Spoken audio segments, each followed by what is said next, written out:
première question. Est-ce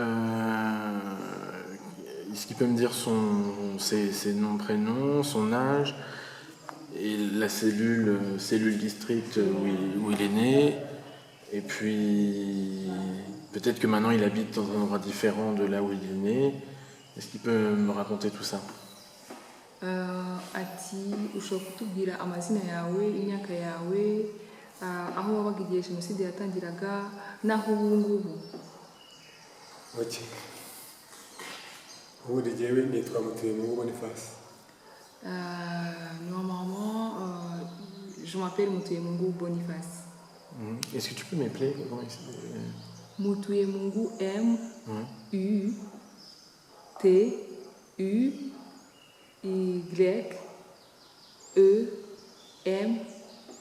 NGU. Ok.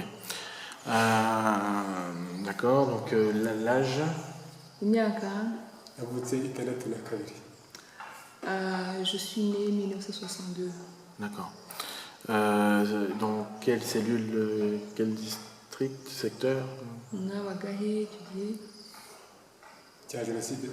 Eh, Icyo gihe cya jenoside twahungiye mu Bisesero. Mwabagahe. Mbere. Jenoside itaraba. Kavukire. Aho wari utuye icyo gihe biba? Ni hano rya Ruhanga. Akagari ka rya Ruhanga. J'habitais ici dans la cellule de Ryaruhara. Appelle? Ryaruhara, R-Y-A-R-U-H-A-R-A.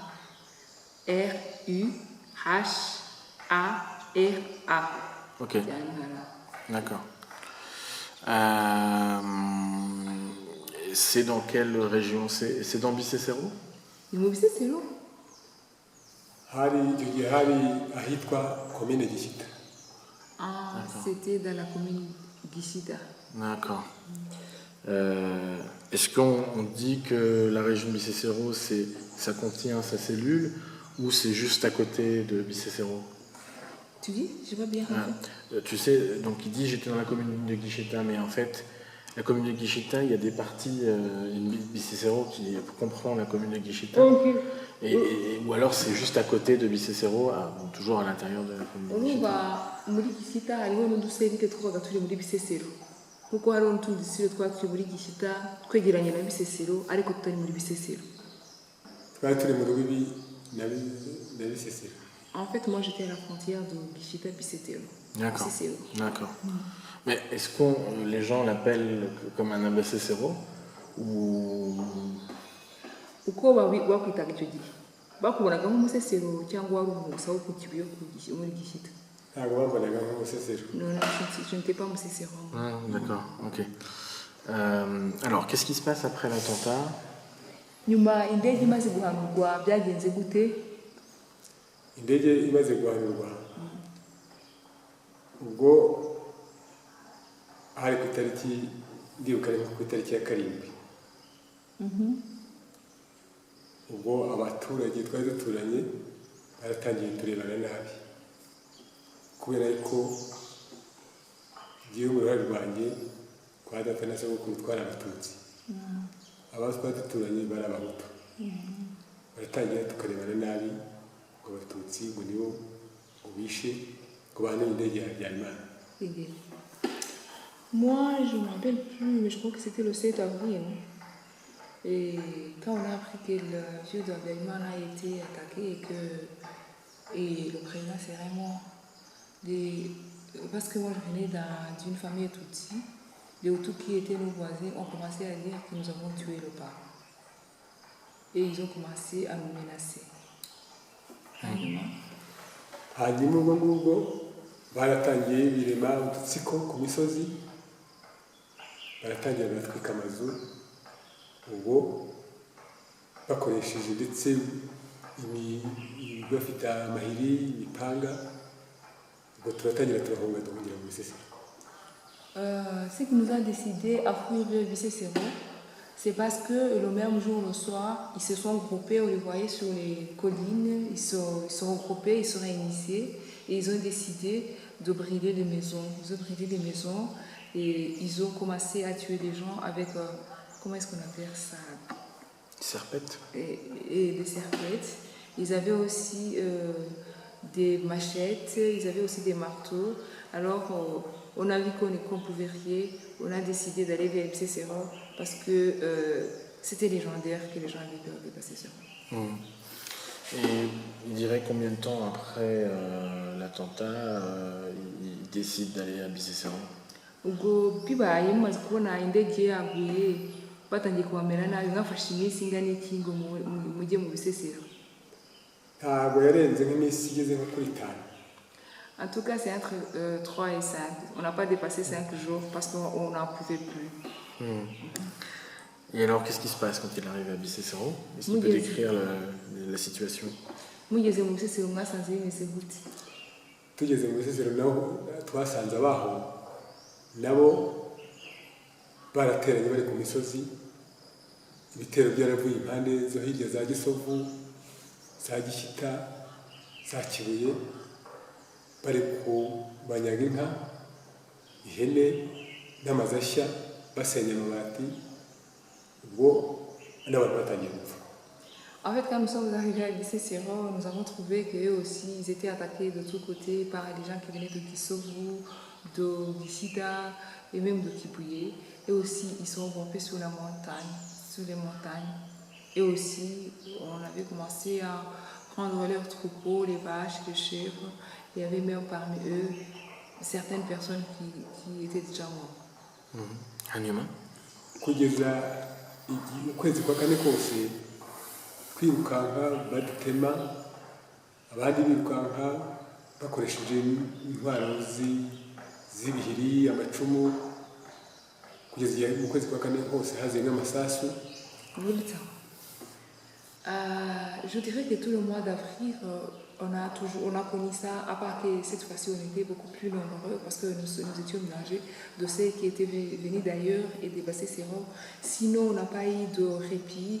Ils continuaient à nous attaquer avec comme tu dis, les marteaux, les machettes. Et nous, on se défendait avec les pierres. D'accord. Comment il faisait pour ramasser les pierres? Byagendaga gute ngo mubone amabuye yo gutera igihe mwishyize hamwe murwanya abo batera? Ubundi mu Bisesero ni ahantu hakunda kuba amabuye menshi cyane. Rero twabashaga gufata aho duhagaze, n'abadamu twari turi kumwe badashoboye kuyatera bakayarunda ahantu, tukayafata tukayaterana amabuye, ariko amasasu akatuganza. Ariko amasasu yaje nyuma. En fait, les femmes qui étaient avec nous, les faibles qui étaient avec nous, ramassaient les pierres pour nous. Et ramassaient les pierres et nous les prenions. Mais nous aussi, nous les aidions de temps en temps à ramasser les pierres. Mais ce sont surtout les gens qui ne pouvaient pas lancer des pierres qui restaient derrière à ramasser pour nous les pierres. D'accord. Et alors, est-ce qu'ils arrivent à se défendre quand même face aux assaillants? Kuri ibyo bitero byo mu kwezi kwa 4 by'abaturage gusa mwashoboye kwirwanaho? Twirwanyeho ariko biranganira baratuganza kuko bari benshi cyane. Vraiment, on a fait tout ce qu'on a pu, on a fait tout ce qu'on a pu. Bien sûr, je dirais qu'ils étaient beaucoup plus nombreux et du coup plus forts, mais là, au moins parce qu'il y avait des morts des deux côtés. D'accord. Ubwo rero byarakomeje bigeze mu kwezi kwa 5. Ça a continué jusqu'au mois de juin. Uko bigeze nko matariki nko kuva kuri 12 uko nibuka kugeza nko kuri 15. Hagati mwaho ngaho niho haje igitero kibi cyane kizamo abasirikari b'u Rwanda, kizamo abasirikari b'Abafaransa. Ubwo baraturasa, abantu barapfa barashira. Ubwo twaturiye ku musozi witwa Nyiramakware, ubwo bafashije kugira intege twahise twirukana turahunga, ariko ibyo byabaye bibi cyane. Je ne saurais pas dire très bien si c'était soit le 12, le 13, ou le 14 ou le 15, mais je me rappelle qu'il y a une attaque grande qui est venue. Là, vraiment, c'était une attaque, personne ne pouvait rien. Il y avait les militaires rwandais, il y avait les militaires français aussi. Là, ils ont tiré, là, ils nous ont lancé d'autres choses. Et eux qui étaient forts, qui pouvaient courir, nous sommes mis à courir en direction de la forêt de Nilamakwai. Mais là, il y a eu beaucoup de morts, beaucoup de morts. Première question, comment il sait que c'est des Français? ni uko bari abazungu kandi hanyuma yaho nko mu kwezi kwa gatandatu bigeze baraje nabo ngo baje kudutabara tubona ko ari babandi nanone bigeze kudutera. En fait, à cette époque, on voyait que c'était des Blancs, à part que les autres disaient que c'était des Français. Mais les autres qui qui étaient avec lui disaient que c'était des Français. Et puis, mais ça, j'ai confirmé après que c'était des Français quand je les ai vus revenir le mois de juillet pour nous aider. Soi-disant nous aider. Comment il peut savoir que les Français qui sont venus fin juin et les autres Blancs sont de la même nationalité? Wabwirwa n'iki ko abazungu bari baje cya gihe n'abaje kubafasha bose baba ari abafaransa? Harimo abizi bazi igifaransa, abarimu harimo n'abandi bize bazi igifaransa. Benshi nibo bavuga ati bariya nibo baduteye, niba bavuga ko twihishe twarabumva. Il y avait parmi nous, tout le monde n'était pas aussi bête que nous. Il y avait parmi nous les gens qui ont eu quand même la chance d'avoir fréquenté l'école. Ils avaient entendu depuis longtemps que la France est aidée à combattre les Imotani. Et puis, il paraît que la langue qu'ils parlaient à ce moment avec les militaires, c'était le français. La langue pour les gens, je ne sais pas, moi j'ai rien entendu, j'ai vu les Blancs, mais il paraît que la langue qui se parlait à cette époque, à ce moment quand ils sont venus, c'était le français. Et même les gens qui sont venus nous aider, c'était les Français, donc ils parlaient le français. Les gens qui ont étudié nous ont dit ça. C'est-à-dire que pendant la grande attaque, quand il voit ces Blancs, il entend des camarades à lui dire « je les ai entendus parler français », c'est ça? Des gens qui ont été à l'école, quoi, c'est ça? Ah oui, c'est où ça, vous êtes là, vous êtes pas, vous êtes français, vous êtes là. Oui.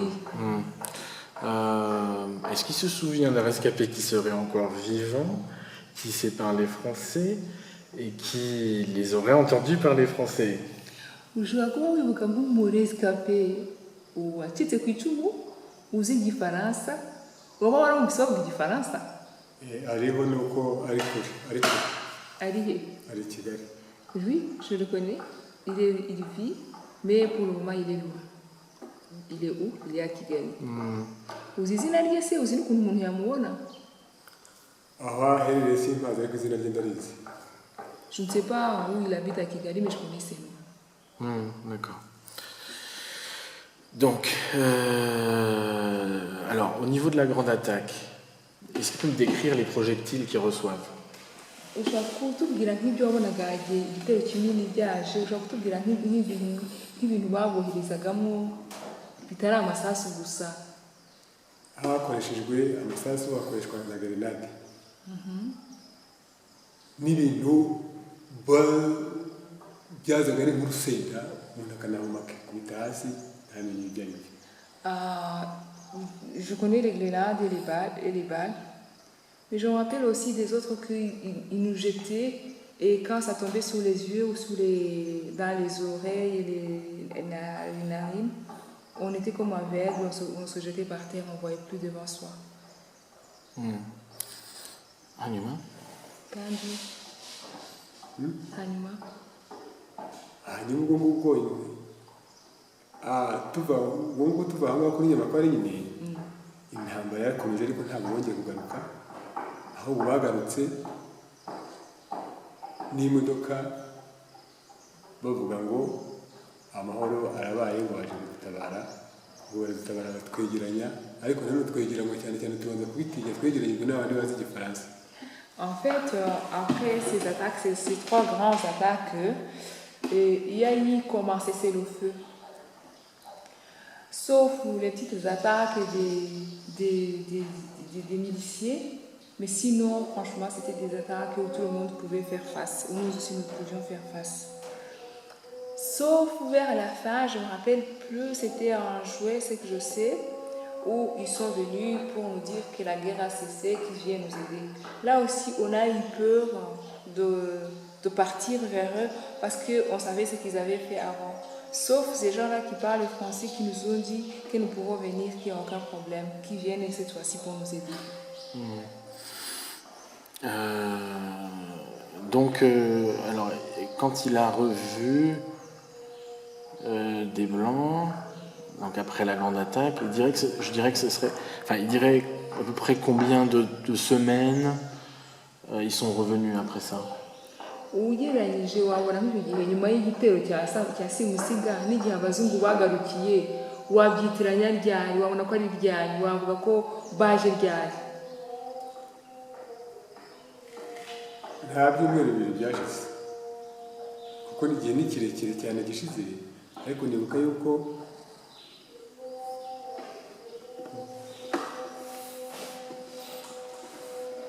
hashize icyumweru n'igice niho baje. Il dit, franchement, je ne saurais pas dire, je ne sais pas, 2 semaines, 3 semaines, 1 semaine et demie, je ne sais pas, parce que je ne sais pas, mais je ne sais pas. Mais tout ce que je sais, c'est qu'ils sont venus en mai et en juin. D'accord, une fois en mai et une fois en juin, c'est ça? Oui. Repose-lui la question pour être sûr. Ngo igihe kimwe baje mu kwezi kwa gatanu ikindi gihe baza mu kwezi kwa gatandatu. Mu kwa gatandatu niho abazi igifaransa nyine batwegeranyije ngo abazungu baje kudutabara ariko batubwira ati ni abafaransa. En fait, en mai, ils sont venus, ils nous ont attaqués. En juillet, quand ils sont venus, les gens qui parlaient français à cette époque, ils nous ont dit que les Blancs venaient nous aider, mais ils nous ont dit que même s'ils sont en français, il ne faut pas avoir peur, il faut venir vers eux. Qui lui a dit des gens qui parlaient français. Mais c'est qui? Ni ushakuruka Le nk'umuntu chef ushakuruka nk'umuntu wavugaga igifaransa abo bavugaga igifaransa. Ahenshi benshi uwo nibukaga mu batwegeranyije hari nk'umwarimu witwaga Gakwerere.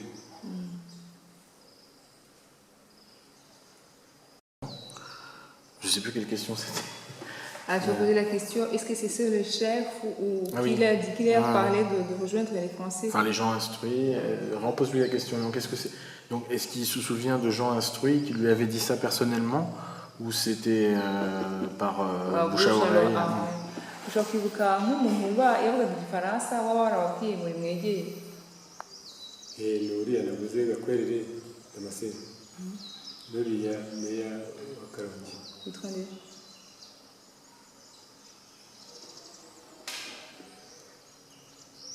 Ah bon, il dit qu'à cette époque, le chef c'est celui qui pouvait parler et comprendre la langue. Donc, alors, lui, il se rappelle, il sait qu'il y avait d'autres personnes aussi qui parlaient cette langue, mais il se rappelle de Gakwerere Damascene qui était enseigné à cette époque, et le maire de Karongi, il ne sait pas, il ne connaît pas très bien. Ah, le maire de Karongi de maintenant? Oui. Ok, Kayumba. Kayumba. Ok. Kayumba Bernard. Ok. Nibo batwegeranyije bati nimuhumure ni abafaransa baje kudutabara.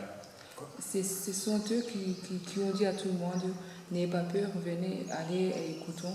Il paraît que les Français viennent nous aider. D'accord, mais en même temps, est-ce que ces gens instruits, ils parlaient aux autres, et les autres leur ont pas dit mais attention, les Blancs, ils étaient venus un mois avant? hanyuma se babwiraga bati ni abafaransa baje kutugira ntimwagira gukoba ngo musubireyo. Twagize ubwoba cyane kuko ntabwo bahagereye icyarimwe ariko baradukomeje kuko bari bamaze kuvugana nabo babegereye. On a eu peur, on a dit comment est-ce que vous pouvez avoir confiance de ces gens qui sont venus nous attaquer. Alors ils nous ont dit on vient de parler avec eux, n'ayez pas peur, venez. Alors nous comme on aimait ces gens-là qui nous parlaient, nous comme on savait que ces gens étaient de notre côté, que c'était les nôtres, on a accepté, on est parti. D'accord. Est-ce qu'il peut m'appeler le nom de Damascene, l'instituteur, là, son nom? Parce que... Gakwerere, ni Gakwerere Damascene. C'est Gakwerere. D'accord, ok. Donc il y a eu un débat entre eux qui avaient compris ce que leur avaient dit les Français, et puis et les autres qui ne comprenaient pas le français, c'est ça? Donc il y a un espèce de débat qui s'installe. Ça dure combien de temps ce débat? nukuvuga imbere mwamaze kugirana guhagiranya nabo bavugaga igifaransa babwira ngo nimuze nabo namwe mwanga wibaza ko byabafashe umwanya munini kugira ngo babemeze kwegera abafaransa. Twabanje kwanga cyane kuko abenshi bari bari mu myobo baravunitse baratemaguwe, noneho n'abari bazima twaratinye cyane kuko twabonaga ari abazungu kandi mu ntambara bari barimo bavanze, ariko baradukomeje bati nimuhumure nimuze, twavuganye bavuga ko bari kudutabara kandi niba bashaka no kugira ngo baturimbure muze dushirire icyarimwe kuko nta gisigaye. Alors nous, on a refusé, vraiment ça a été dur pour ces gens qui étaient instruits, parce que nous, il y avait ceux qu'on avait cachés dans les trous, parce qu'ils étaient déjà blessés, ils ne pouvaient pas courir. Alors de peur qu'ils ne restent derrière et que l'ennemi puisse les achever, on les avait mis dans les trous. Alors c'était difficile, mais ils ont essayé de nous convaincre et ils ont fini par nous dire, et même si vous ne venez pas, et même si vous refusez de venir, et même s'ils sont venus nous tuer, autant nous approcher tous, comme ça on va mourir ensemble, mais vous voyez qu'il n'y a pas d'autre issue, choisissons d'accepter qu'ils sont là pour nous aider. Et c'est comme ça qu'ils nous ont convaincus, on est parti. Parti où? On a guidé les masses de Faraz. Donc on a accepté d'aller vers les Français. Il dit Bicécéro, je comprends pas. En fait, nous Bicécéro, c'est en français, on va ici. Nous allons au Bicécéro. En fait, quand je dis on est parti, je dis on est accepté de suivre ces gens pour aller parler avec les Français. Ah, parler avec les Français, d'accord. Et qu'est-ce qu'ils ont dit les Français? Qu'est-ce qu'il a retenu alors? En français, tu dis awobize bababwiye ko abafaransa bari baravuga ngo iki baje kudutabara nta ugomba kongera gupfa hanyuma bavuganaga n'abafaransa parce que on les voyait parler avec les Français ariko nabo babe bafatiye mu gihuru ni kuvuga abafaransa bo baraje imodoka ya mbere yahageze ubundi abafaransa bakoze attaque noneho bafatira abo ngabo mu gihuru aho bihishe noneho barabasobanura bati imihumure mubwire n'abandi bihisha ahantu hose baze tuje kubatabara. En fait, quand les Français sont venus, même ces gens qui sont instruits, c'est pas qu'ils sont partis parler tout de suite avec les Français. Ils étaient cachés et les Français les a surpris en fait. Et quand les autres ont voulu fuir, courir, ils ont dit ne vous en faites pas, soyez tranquilles, on vient pas ici pour vous attaquer, on vient ici pour essayer de vous aider. Alors parce que parmi ces gens que les Français avaient surpris, il y avait les gens qui étaient instruits. Ils ont parlé avec eux. Alors ce sont eux qui ont essayé de convaincre les autres et de les amener à accepter, à pouvoir discuter avec les Français.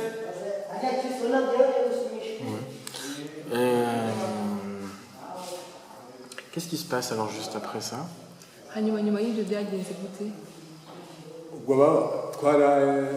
twaragiye nyine dusanga imodoka zose zaraje mbega zari nyinshi z'abafaransa zimaze kujya ku musozi ahantu hagari hanini mu Bisesero noneho babandi bazi igifaransa bagiye barariraho abantu bihishe kuko bari bahazi akanyira bati nimuze amahoro yabonetse. Alors il y a eu beaucoup de voitures des Français. Alors les gens qui parlaient avec les Français, ils sont allés chercher même ceux qui restaient dans leur cachette, qui ne voulaient pas sortir. Ils essayaient de leur dire venez, les Français sont là, ils ne viennent pas pour nous tuer, il paraît qu'ils viennent pour nous aider. Venez, acceptez de venir, ne restez pas sûrs dans vos cachettes. Ubwo n'abahageze imbere nabo barabahumurije barabakomeza nabo baragaruka bakajya kuzana abandi basigaye mu mikokwe no mu mashyamba no mu bikuku byaho bagiye watemwe bamuhisha nuko bagiye baza baje nk'iminsi igeze ku kuri ine kugira ngo bahagere. En fait, pour arriver là où étaient les Français, ça nous a pris 4 jours. Parce que les gens qui sont arrivés avant, donc là où étaient les Français, et quand ces gens-là venaient d'être convaincus, ils allaient chercher les gens qu'ils avaient laissés dans les trous qui étaient blessés, les gens qui ne pouvaient pas marcher, qu'on avait cachés dans les buissons. On retournait donc derrière pour aller les chercher et leur dire c'est vrai, ils sont là. Nous commençons à être d'accord qu'ils viennent pour nous aider. Alors là, je vais revenir un tout petit peu en arrière. Avant cette rencontre avec les Français, est-ce qu'il y a eu des attaques plus fortes juste avant cette rencontre? Inyuma y'uko abo bafaransa bagaruka mwabarangiye guterwa n'ibindi bitero bikomeye.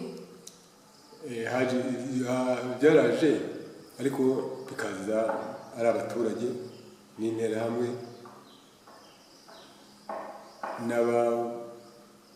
n'abasirikari ariko basanzwe b'u Rwanda, ariko nabyo byaje abasirikare bakunze kwiganzamo nk'iminsi nk'itatu gusa ntabwo bagarutse kubera ko twari dusigaye turi bake cyane. En fait, après l'attaque du 13 mai, je dirais oui, il y avait des attaques, des miliciens qui venaient. Mais franchement, d'ailleurs, on était restés très peu. Il n'y avait pas des attaques. Oui, ils venaient tuer ici, là. C'est vrai qu'on restait dans nos cachettes. Mais après le 13 mai, parce qu'on était restés peu nombreux, il n'y a pas eu des militaires qui sont revenus, sauf quelques attaques, des miliciens qui venaient, mais je ne dirais pas que ce sont des attaques. Oui, il y avait des attaques, mais ce ne sont pas aussi des attaques. C'était des attaques de rien du tout.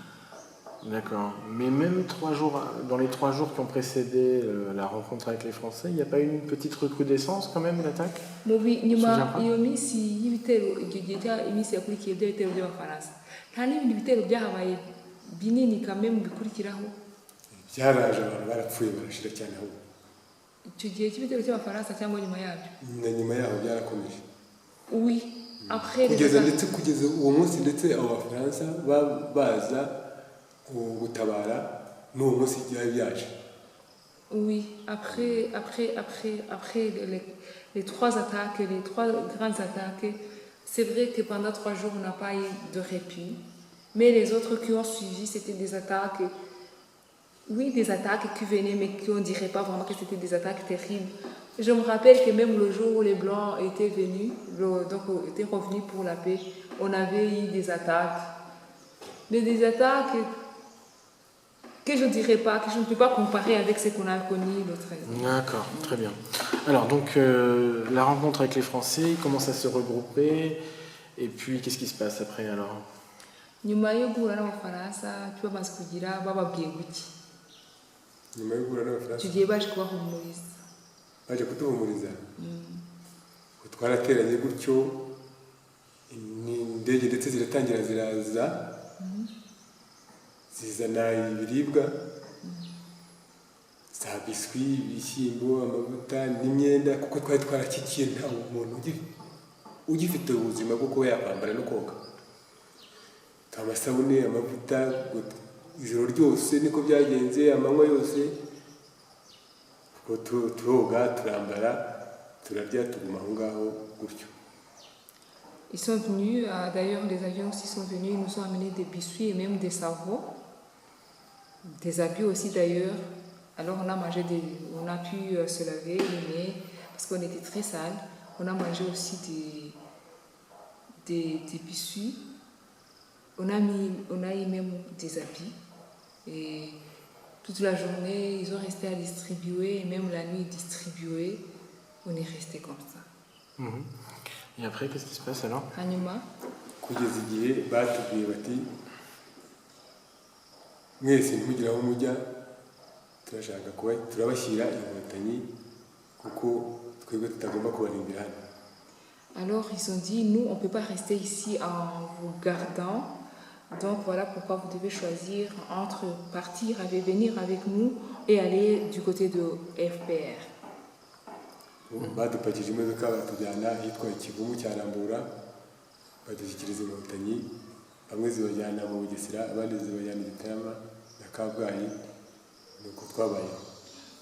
Donc tout le monde bien sûr a choisi de rejoindre le FPR Montagny. C'est comme ça qu'ils nous ont mis dans des camions, ils nous ont amenés à Kivumu, Rambura.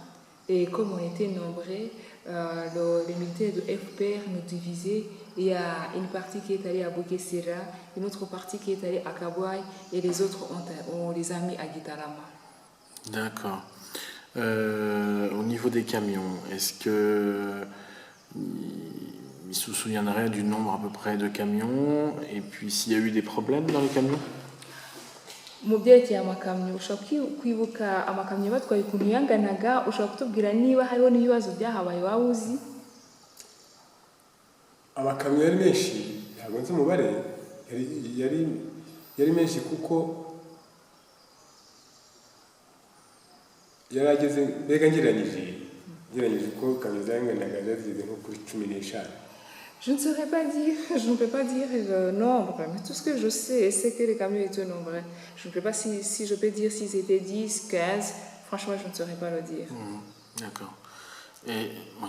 Hanyuma ibibazo byo nta bibazo byahabaye bindi kuko badushyiraga mu kamyo umuntu yabaga afungiranye ntiyarebaga hanze umuntu yarebye hanze gusa ari uko turebana n'inkotanyi gutyo. Et puis, le problème, en fait, le premier problème qu'on a rencontré, c'est qu'on ne savait pas respirer parce que les camions, on était enfermés, on était comme emprisonnés dans les camions. Je ne sais pas si c'était pour nous sauver ou c'était pour nous tuer. On a encore une fois vu l'extérieur quand on est arrivé devant les militaires de FPR. Il y a eu des morts dans son camion, des gens touchés, des gens blessés. En tout cas, là où j'étais, non. D'accord. Ok. Bon, je crois qu'on a fait le tour. Il ne me reste plus qu'à lui remercier. Vraiment chaleureusement, parce que je suis vraiment désolé de lui faire revivre des événements aussi atroces. Et c'est vraiment pas par méchanceté que je fais ça. C'est vraiment pour essayer d'approcher un peu la vérité. Même si je sais que tellement d'entre eux, 98% d'entre eux ont été exterminés, et que, mais on essaye d'aller vers la vérité, mais c'est vraiment pas pour l'embêter que je le... Voilà. ngo mubabarire cyane biramubabaza cyane kubona gusuzuma muri ayo mateka wagize mu gahinda wagize ariko si kugira ngo akubabaze ni ukugira ngo tumenye ukuri kugira ngo ntibizagume gutyo kugira ngo n'ababigizemo uruhare umunsi umwe nabo byatinda nabo bizaboneka ibyo bakoze ari bibi kuko ngo mubabarire cyane ngo ntabasha kwibasubizamo cyane cyane muri aya mezi nta kibazo rwose nabo bakoresheje kwihangana n'ubu bari kwihangana. Vraiment ne t'en fais pas. Toi, tu viens ici pour écouter leur malheur. Il y a les autres qui viennent pour se moquer de leur malheur. Mais une personne qui vient parce qu'il les aime, c'est plutôt une consolation. Dis-lui que moi, plus je viens à Bisesero, plus je les aime, c'est normal. Buri munsi uko waje akabona akumva ibyababaje akabona ukuntu mwabayeho ahubwo ni ukubakunda birushaho.